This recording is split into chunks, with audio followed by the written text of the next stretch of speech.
புதினம் தெரியுமோ? புதினம் தெரியுமோ? ஐயா ஐயா ஆரப்பாங்க. அடே அட சண்முகமே, வா வா வா வா. நேற்றும் வந்த, இன்றைக்கும் வார. வா வா வா வா வா.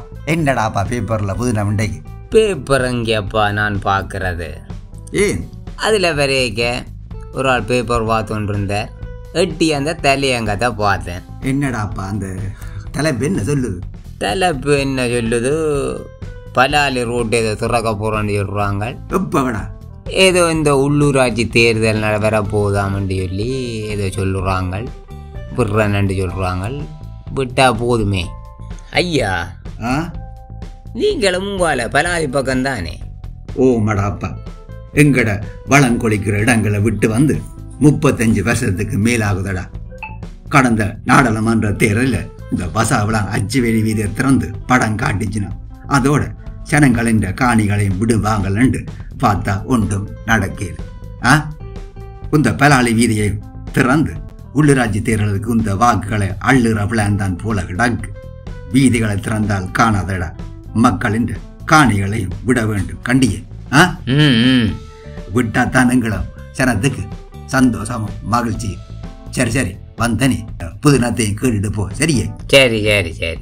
நேற்று தண்ணி வெண்ணி தந்து நான் இன்றைக்கடா பவளம் பவளம் எடியே கோவிக்காதடி. அவன் சண்முகன் தானடி ஒரு பிளேண்டி ஒன்று கொண்டு வந்து கூடப்பா. பா அவனும் பிள்ளை குட்டியாரன் சந்தோஷமாக குடிச்சிட்டு போகட்டும். உங்களுக்கும் போகிற வேலை இல்லை. என்னடி சீக்கிரம் அடியே கொண்டு வாப்பா. சரி நானுக்கா பின்னுக்கு போட்டு வரேன். கொண்டது கூடா என்ன? ஓமப்பா.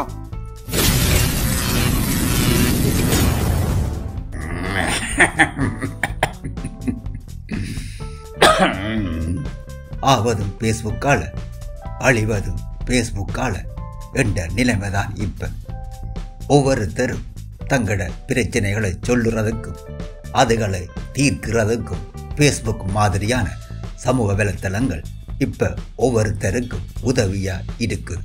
ஆனா இல்லாத பொல்லாத பிரச்சனைகளை கொண்டு வாரதும் இந்த பேஸ்புக்கு தான்.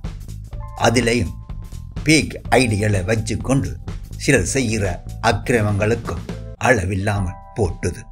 ஊழல் ஒழிப்பு, மோசடி தவிப்பு என்ற மாதிரி அடைமொழிகளோட இப்படியான முகம் காட்டாத சில பேக் குரூப்புகளும் பேஸ்புக்கில் இருக்கு. அவையின் தொழிலே யாரையும் பற்றியாவது ஒவ்வொரு நாளும் ஏதோ புறஞ்சொல்லி கொண்டிருக்கிறது தான். அது சரியோ பிள்ளையோ என்றெல்லாம் அவையும் பார்க்கிறேன். அதால கண்ணை மூடிக்கொண்டு யாரை பற்றியும் என்னவும் போட்டுக்கொண்டே இருப்பினோம். எங்கட சனத்துக்கும் அடுத்தவங்களின் அந்தரங்க விஷயங்களை அறிகிறதென்றால் ஆவலாதிதானே. அதால அந்த பேஸ்புக் குரூப்பில் போய் யாரை பற்றி இன்றைக்கு போட்டிருக்கேண்டு நோண்டுறதே பொழுதுபோக்கா போட்டுது. ஆனால் பூனைக்கு விளையாட்டு, சுண்டலிக்கு ஜீவன் போகுது என்ற கதையா இவையின் பிழைப்புக்கும் பொழுதுபோக்குக்கும் அந்த பேஸ்புக்கில் போடுற விஷயங்களாலையும் படங்களாலையும் ஒரு பிழையுமே செய்யாத ஆக்களையும் குற்றவாளிகள் மாதிரி எல்லாரும் பாக்கினோம். கிளிநொச்சி முழங்காவிலில் பிரைமரி ஸ்கூல்ல உள்ள பிரின்சிபலை பற்றி முதலில் நல்ல மாதிரி ஒரு பதிவை அந்த பேஸ்புக்கில் போட்டுச்சினா பிறகு பார்த்தா அதே பிரின்சிபல் டீச்சர்மாரோட பிள்ளையா நடக்கிற ரெண்டு இல்லாததும் பொல்லாததும் எழுதி அங்க படிப்பிக்கிற டீச்சர்மாரின் போட்டோக்களையும் போட்டு எல்லாரையும் அவைய பிள்ளையா பார்க்கிற மாதிரி செய்திருக்கணும். ஆனால் அந்த பிரின்சிபலோ டீச்சர்மாரோ அப்படியான ஆட்கள் இல்லை என்று அங்கேயுள்ள எல்லாருக்குமே தெரியும். ஆனால் அடுத்தவன்ற வீட்டு விடுப்பறிய நினைக்கிற பேஸ்புக் குஞ்சுகளுக்கு இதொன்றும் தெரியாதே.